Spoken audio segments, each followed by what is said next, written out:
Bonjour, bienvenue sur le podcast Au fil des lunes. Je suis Claire Vigrimaud. Je suis hypnologue et professeure de yoga. Vous pouvez me retrouver sur le site clairviyoga.com, KLERVYOGA.com, où je vous présente toutes mes activités. Toutes les semaines, je reçois des invités dans ce podcast qui nous parlent de leurs activités autour du bien-être, que ce soit l'hypnose, le yoga, le reiki, la sylvothérapie et bien d'autres thèmes encore. Alors sans plus attendre, voici l'épisode du jour. Dans cet épisode, je reçois Jess du Jardin Alchimique. Le Jardin Alchimique propose des ateliers autour des plantes médicinales et du développement de ce potentiel artistique, ainsi que des produits de soins élaborés avec des plantes finement choisies. Au milieu de ce jardin, Jess butine de fleur en fleur, en cultivant tout un champ de disciplines variées et complémentaires, comme le yoga, la danse, l'herboristerie, la création textile. Dans notre conversation, nous abordons le domaine de l'herboristerie. Jess nous apprend ce qu'est la spagyrie, elle nous livre sa plante favorite et la relation intime avec laquelle elle s'y sent reliée. Nous discutons aussi de ses routines de bien-être, des livres qui l'ont marquée, de ses projets. À la sagesse des plantes, elle ajoute aussi la sagesse innée du corps humain. Si Shakespeare avait déclamé « Mon corps est un jardin, ma volonté est son jardinier », Jess nous invite à plutôt laisser notre intuition tracer les courbes des parterres de ce jardin, en y cultivant l'expression poétique du corps. Ainsi, elle déclame de parfumés poèmes floraux en dansant. Un épisode qui nous transporte dans un jardin merveilleux, qui donne envie d'esquisser à ses côtés quelques pas d'une danse gracieuse, en valsant tour à tour entre les plantes et le corps, le végétal et l'humain.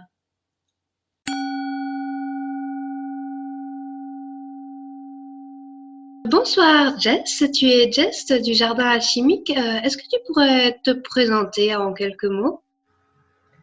Alors, en quelques mots, moi j'ai un parcours plutôt artistique. J'ai fait toutes mes secondaires plutôt en art plastique, en photo. Ensuite, j'ai assez rapidement été portée par tout ce qui est pratique corporelle et par l'herboristerie aussi à l'époque. Mais l'herboristerie, je l'ai gardée plus discrète. Et je me suis beaucoup concentrée sur l'école de cirque. Je faisais une école de cirque à l'époque. Beaucoup de pratiques corporelles, beaucoup de yoga, des choses comme ça. J'ai un peu picoré quand même au début.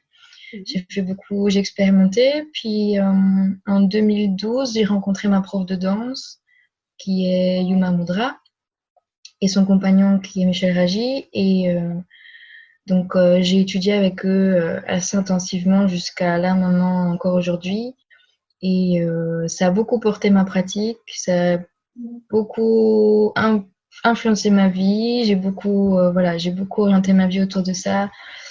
Ensuite, donc en parallèle, j'ai toujours continué à travailler à l'herboristerie, mais beaucoup plus discrètement. Et en 2016, je crois, j'ai repris une formation. J'avais suivi une formation en 2008. J'en ai repris une. Et là, j'ai commencé à plutôt ouvrir ce travail à l'extérieur parce qu'il y avait quand même une forte demande vis-à-vis des plantes, un besoin. Donc, j'ai ouvert ce travail. J'ai créé le jardin alchimique. Et puis, j'ai repris une formation encore pour m'orienter plus vers l'aspect thérapeutique du travail avec les plantes. Donc, c'est un peu mon chemin aujourd'hui. D'accord. Sur ton site, le Jardin Alchimique, tu parles beaucoup du terme alchimie végétale. Qu'est-ce qu'il y a pour toi derrière ces mots-là ? Alors justement, le terme alchimie en fait m'embête de plus en plus et j'ai même un peu regretté d'avoir appelé mon projet Jardin Alchimique. Je pense qu'au début j'étais peut-être un peu naïve et un peu idéaliste ou peut-être même un peu orgueilleuse, je ne sais pas. Mais voilà, j'ai toujours vu la danse comme quelque chose d'assez alchimique. Qui vraiment, avec mon professeur, je m'estime très heureuse d'avoir rencontré, enfin tous les deux, parce qu'ils ont une approche qui permet vraiment de transformer des choses assez profondément. C'est pas juste libérer des émotions, c'est vraiment un travail sur le corps et sur la matière, sur vraiment pas juste transformer, mais vraiment transmuter quelque chose en soi. Alors c'est des grands mots, évidemment, c'est pas quelque chose qui se fait comme ça en un week-end. C'est vraiment au quotidien où on voit ce que ça transforme dans sa vie. Et puis aussi parfois dans des moments, des choses qu'on a vécues ensemble, souvent dans des choses en groupe où il y avait quand même des transformations assez puissantes. Donc déjà, ce terme alchimie fait référence à ça, à ce travail vraiment sur le corps, le souffle, Et ensuite, par rapport aux plantes, j'ai toujours eu un lien avec la nature comme beaucoup de monde, toujours un besoin de me sentir dans la nature vivante parce qu'elle a quelque chose de très particulier quand même comme énergie, autre chose que quand on vit en ville. Quand je vis en ville, je sais vraiment quand je passe de l'un à l'autre ce qui se passe. Et donc je me suis intéressée à l'alchimie végétale, enfin l'alchimie d'abord, et puis végétale par mon besoin de travailler avec les plantes et de prendre soin du corps. Parce que la danse, mine de rien, ça demande quand même un peu. Allez, on ne doit pas tous être athlète, mais quand même, voilà, ça demande une petite hygiène de vie si on veut pouvoir un peu bouger avec son corps. Et j'ai découvert donc la spagyrie, donc plus orientée sur l'alchimie végétale, mais pas que. On réduit ça un peu à l'alchimie végétale, mais pour certains alchimistes, ça travaille aussi sur le minéral, par exemple. Donc je me suis intéressée beaucoup à ça. Et forcément, ça a fait des liens avec beaucoup de choses de mon travail avec la danse. Et donc j'ai créé le jardin alchimique parce que je voulais vraiment faire ce lien entre la capacité de travailler avec les plantes, que ce soit sur un plan physique, pour se soigner ou des choses comme ça, même si je pense que les plantes peuvent pas vraiment soigner, c'est plus profond que ça. En même temps, le côté qu'il peut y avoir d'initiatique, entre guillemets, avec les plantes, ce que c'est de travailler avec une plante pendant plusieurs mois, plusieurs années, et puis tout le travail avec la danse. Donc voilà, c'est un peu tout ça que ça englobe alchimie, mais bon, c'est un terme qui devient un peu à la mode et j'ai pas envie de le galvauder, donc je l'utilise de moins en moins en fait, paradoxalement. D'accord, très bien. Et il y avait juste aussi un autre terme que tu as employé là, c'est le nom de spagyrie. Est-ce que tu pourrais peut-être le définir pour les auditeurs qui sont pas familiers avec ce mot? Oui, d'accord. Alors la spagyrie, là aussi, il y a plein de définitions, autant qu'il y a d'alchimistes, mais globalement, c'est une voie plus thérapeutique de l'alchimie dédiée à la santé, donc plutôt médicinale, médicale, je sais pas trop comment le dire. Où le principe avec la spagyrie, ça va être de séparer des principes d'une plante ou d'un être, et puis de les purifier et de les réunir. Donc ça vient de spao et agéro, qui veut dire séparer et réunir. Et ces trois principes, c'est sel, soufre, mercure. Oui, c'est ça.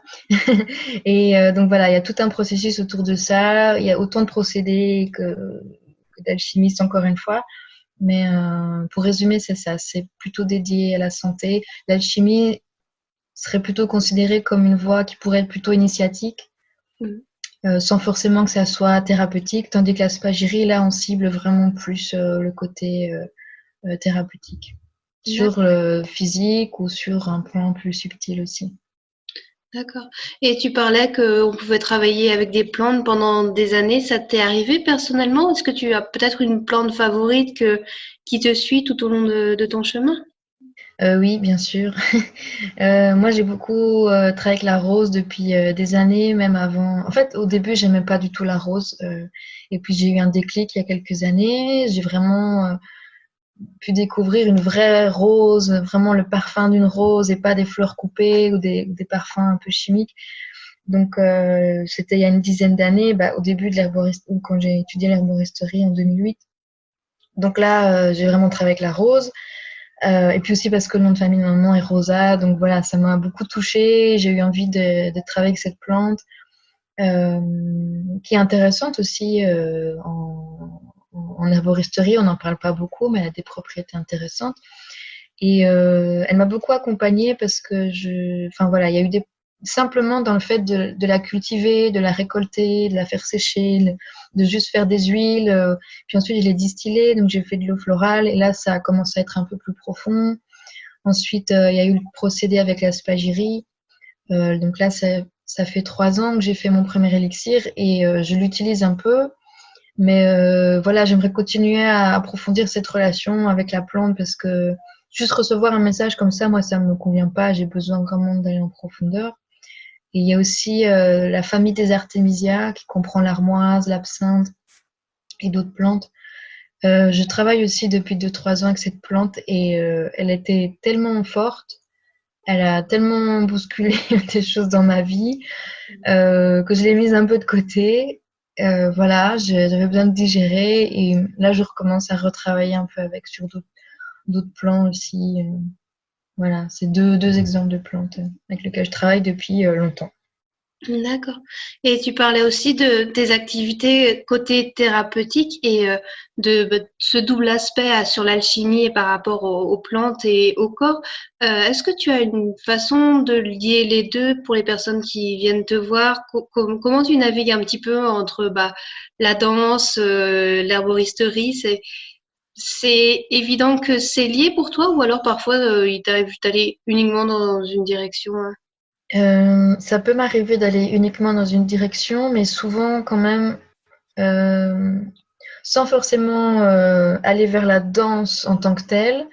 Je reviens quand même beaucoup au corps. C'est vraiment la base pour moi parce que travailler avec les plantes, sans vraiment rentrer dans son corps, sa matière, sentir ce qui se passe dans son corps, sans avoir un rapport poétique, sensoriel, d'être vraiment en amitié avec son corps, c'est difficile de travailler avec les plantes parce que les plantes vont juste être un pansement sur une plaie, mais la plaie est pas soignée et ça pour moi c'est voilà c'est comment dire, c'est inévitable. Si je veux pas forcer les gens à danser ou à faire du yoga ou des choses comme ça, mais quand même à avoir un peu plus conscience de ce qui se passe.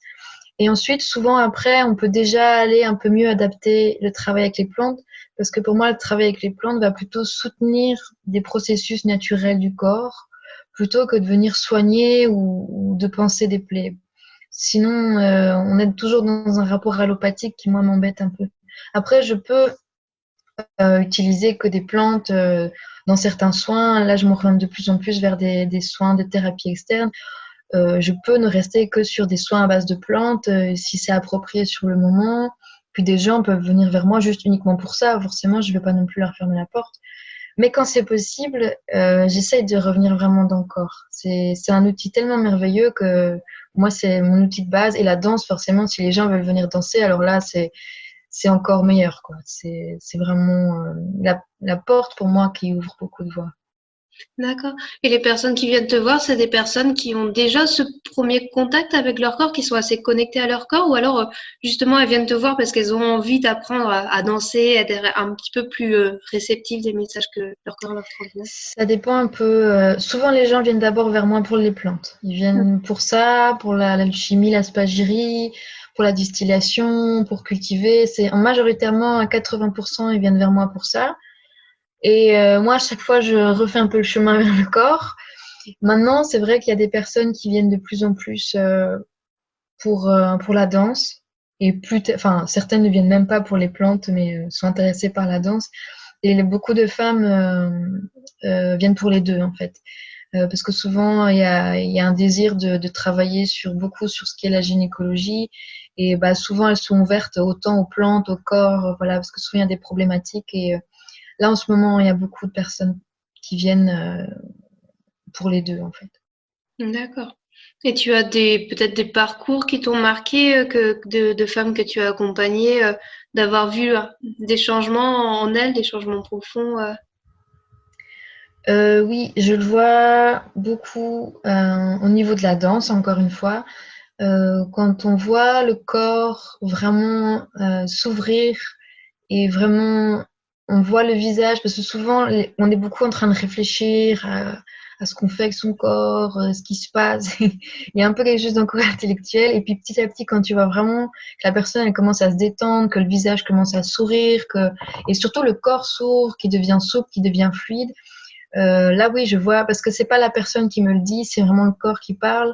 Et ça, c'est assez encourageant. Et souvent, ce qui se passe après, les personnes viennent me dire que elles ont apaisé ou même parfois guéri des douleurs, qu'elles ont trouvé plus de fluidité, qu'elles ont, par exemple, des femmes aussi qui avaient des douleurs menstruelles. C'est un peu comme ça que ça a commencé, qui après des ateliers de danse avaient beaucoup moins de douleurs, voire pas du tout, ou que leurs règles étaient arrivées alors qu'elles les avaient plus depuis des mois, des choses comme ça. D'accord. Et tu parlais aussi un petit peu du yoga. C'est un outil que tu utilises ou ça va être d'abord la danse pour le corps ou... Ça va d'abord être la danse parce que je vis la danse comme un yoga et la façon dont on me l'enseigne depuis des années, c'est de, comment dire, oui, de vivre chaque mouvement, chaque geste comme un yoga. Donc c'est pas tellement apprendre une forme, même si j'adore différentes formes de yoga. J'ai un énorme respect pour cette tradition et je pratique certains yogas plutôt bouddhistes, on va dire. Euh, voilà, j'ai ma voix bouddhiste, je vais pas trop en parler, mais j'ai beaucoup de respect pour ça, mais je trouve qu'on s'attache beaucoup à la forme et on oublie un peu l'essence qu'il y a derrière tout ça. Et justement, je vois des personnes qui font du yoga et qui n'ont pas de fluidité dans le bassin, qui sentent pas leur énergie dans le bassin. Donc, pour moi, ça va être plutôt la danse qui va être vécue comme une voie intérieure, comme un yoga interne, si tu veux. On travaille beaucoup avec le souffle, en fait, dans ce que j'ai appris. Et ce souffle, il va partout dans le corps et finalement, ça structure le corps parce que tu peux vraiment toi-même rentrer dans ta propre anatomie, dans ta propre mécanique et harmoniser ce qui a besoin d'être harmonisé. D'accord. Et, Voilà. euh, et c'est vrai que moi, ce qui m'a frappé aussi en visitant ton site, c'est toutes ces disciplines avec une belle cohérence. Il y a de la création textile aussi, il y a beaucoup de choses. Tu es très créative. Est-ce qu'il y a des choses, est-ce que c'est naturel pour toi ou alors il y a des pratiques que tu fais pour entretenir cette créativité? C'est assez naturel. Je dois même dire que je dois plutôt la canaliser plutôt que de l'entretenir. Parce qu'il y a beaucoup, c'est vrai qu'il y a beaucoup de choses et je dois vraiment me contenir dans ce que je veux créer. Après, il y a les idées qu'on a et puis il y a ce pourquoi on est fait et ce qu'on a vraiment envie. Parce que souvent, si je me laisse aller dans toutes les idées, je me perds et je me rends compte que c'est pas toujours ce que je veux. Donc, je dois faire un effort pour canaliser tout ça et me centrer sur vraiment ce qui résonne le plus. Après la création textile, j'en ai fait pendant 10 ans et je me suis bien amusée. Mais voilà, c'est quelque chose que je continue à proposer parce que je trouve ça toujours intéressant d'amener une conscience vers l'industrie du textile aussi et ce que c'est de porter un vêtement qui est fait en matière organique à côté de quelque chose qui est du plastique en fait. Donc je garde quand même un peu ça. Je fais aussi de la teinture végétale, donc c'est aussi un rapport avec les plantes qui sont intéressants. Les principes actifs de certaines plantes sont des teintures en fait, donc j'aime bien jouer aussi là-dessus. Donc je le garde, mais après c'est pas non plus quelque chose que je mets fort en avant pour le moment. D'accord. Et il y a enfin, moi, je m'intéresse aussi beaucoup au lien avec l'énergie et la lune. Est-ce que toi, tu travailles avec cet astre-là, que ce soit pour la danse ou pour l'herboristerie? Oui, je travaille avec la lune pour beaucoup de préparation de plantes, pour tout ce qui est récolte, pour tout ce qui est jardin aussi. Bon, des fois, c'est pas toujours facile non plus en fonction de la météo, mais quand même, globalement, oui. Je fais beaucoup de macération lunaire, j'en fais énormément. Je travaille aussi avec la lune en fonction, enfin, euh, pour tout ce qui est en rapport avec le cycle menstruel, j'essaye de voir plus ou moins comment ça se cale et comment je gère mon énergie par rapport à ça. Si c'est la pleine lune, la nouvelle lune et où j'en suis dans mon cycle. Et je travaille aussi par rapport avec la danse. On travaille aussi beaucoup avec le thème astral, en fait, les planètes, etc. Et c'est quelque chose de très intéressant parce qu'avec la spagyrie, on travaille beaucoup avec cet aspect-là. Donc, revenir directement au corps, en fait, parce qu'on parle d'élixir planétaire, par exemple. Il y a 7 élixirs qu'on fait, voilà. Il y a des personnes qui travaillent pas du tout avec ça, il y en a d'autres, oui. Mais en alchimie, c'est quand même important. Et donc, je trouve ça intéressant d'utiliser ça directement dans le corps, en fait, et de le danser directement. D'accord. Et une question que j'aime bien poser aussi à mes invités, c'est est-ce que tu as des routines de bien-être, des petites choses que tu fais au quotidien qui t'aident à te centrer? Euh, des routines, je sais pas si on peut dire que c'est des routines, mais en tout cas, j'ai une structure. Je me mets une structure, un fil rouge que je me donne assez toutes les semaines, au moins 5 jours par semaine. Et donc, dans ce fil rouge, si tu veux, il y a comme voilà, des moments, des horaires et j'essaie de tenir cette structure. Après, c'est très souple. Par exemple, j'ai 2 heures où je me dédie à la pratique corporelle. Là-dedans, il y a encore une sous-structure, mais ça peut être très différent tous les jours. Mais en tout cas, j'essaie de danser tous les jours, ça c'est inévitable. Et puis, j'ai ma pratique bouddhiste aussi tous les jours.